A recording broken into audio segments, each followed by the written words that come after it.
Welcome to Tutorialspoint. Let's see what is the Mathematics Class 12th syllabus in this video. We'll be seeing the topics as well as the weightage of those topics. So let's start. We have namely 6 units in our syllabus.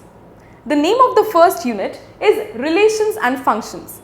And Relations and Functions has 2 chapters under it.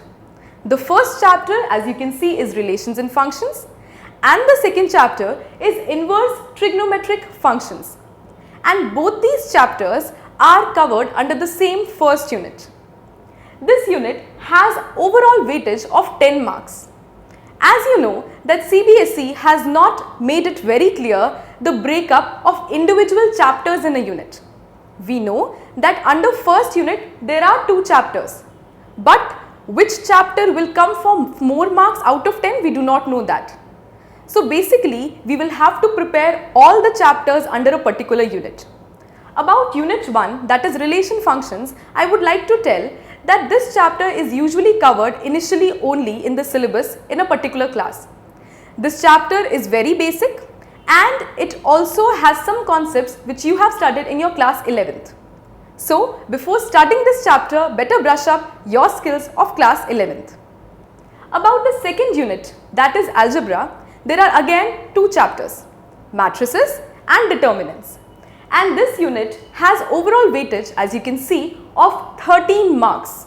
13 marks are a huge number when considered for scoring good marks in mathematics. This is one of the easiest unit which everybody can do and everybody finds interesting. Matrices and determinants are related to each other in such a manner that you cover matrices first and then go with the determinants part. So basically these 2 chapters are a sure shot to do if you have to score more marks or full marks in your mathematics. The next unit that is under picture is calculus, and it is a very big unit. It has namely 5 long chapters, and these 5 chapters are basically considered as one of the toughest ones with respect to the whole maths syllabus. And that is why, because of its huge importance, it covers for 44 marks. 44 marks, a huge number, almost the 50% of your paper is covered with it. It has 5 chapters, and before covering all these 5 chapters, I advise to cover limits chapter of class 11th first. So, it has continuity and differentiability, then it has applications of derivatives, basically application of derivatives and application of integrals. These 2 are just usages of common chapters, continuity and differentiability and integrals respectively. So after covering all these 4 chapters, there would be the last one, which is differential equations. Now about calculus, all the students basically find this very typical, but if you cover this as a whole, then it will be also beneficial if you opt for higher studies, engineering and all. This chapter is almost a bit related to your physics concepts. So if you know the differentiation of physics, you can master it well. Next we come to the importance of the unit number 4, which is vectors and 3D. So vectors and 3D means vectors and 3-dimensional geometry. It includes again 2 chapters. The first one is named as vectors and the second one is named as 3-dimensional geometry. And both these chapters together constitute an important total of 17 marks. Now vectors and 3D is based on how you can imagine and analyze certain things. There are many formulas in this chapter, and if you know the formulas and you have the ability and capability to analyze, to imagine and then understand things, you can get these 17 marks very easily. Next we come on to the 5th unit, which is linear programming.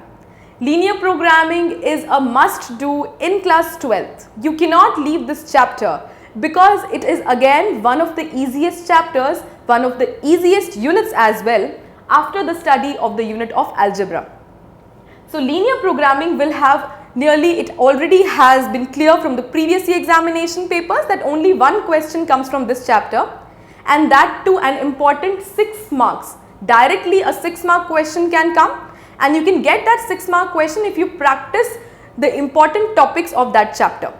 So linear programming is a must do, one cannot leave this and one cannot afford to leave this. Last unit that is in the syllabus mentioned is probability. Probability you have been studying from your junior classes as well. So in class +2 you will be studying probability in more detail. This is again very important if you have to opt for engineering. Also probability is again based on how you can interpret, analyze and understand things on your own. So probability is also there in the syllabus, constitutes again 10 marks as was the unit 1. So after we have covered all these things, I just need to mention 2-3 things in particular again, that the easiest unit that you would find would be, according to me, algebra and linear programming. The most important one, although you find difficult, you have to cover it full, is your calculus. And after you have covered all these 3 units, you can go for vector 3D, relation functions and probability. So the syllabus, the brief introduction is done. Let's see the unit 2, chapter 2. Unit 2 is named as algebra and the chapter 2 that is under this unit is determinants. We are going to see what are the contents of syllabus in this chapter. So let's move forward. Chapter 2, determinants. We have determinant of a square matrix. You will be studying what is the calculation regarding to the determinants in the case of 2 by 2 matrix and 3 by 3 matrix specifically. The properties of determinants, minors or cofactors and applications of determinants in finding the area of triangle. Minors, cofactors is very important because it is related to your matrices also. Area of triangle, till now we have studied basically the Heron's formula or some other formulas with regard to calculation of area of triangle. But in this chapter, we are going to study how to compute area of triangle with the help of determinants. Adjoint and inverse of a square matrix. We know that matrices, some are invertible. We will be studying how to calculate the adjoint and how to calculate the inverse of a square matrix in this deal. Next would be consistency, inconsistency and the number of solutions of a system of linear equations by examples. We already know how to solve linear equations by the substitution method or the elimination method from our junior classes. But with the help of determinants, how to do it, we are going to see in this chapter. Solving system of linear equations in 2 or 3 variable having unique solution. So basically we have different types of solutions like unique solution, infinite solution or even no solution. So for unique solution we have in our syllabus how to solve it using determinants. Using the inverse of a matrix also we are going to see. So using determinants and the inverse of a matrix we are going to see how to solve for the linear equations in 2 or 3 variables. So determinants is such kind of a chapter which is related to matrices. Minors and cofactors would help you to study adjoint and inverse.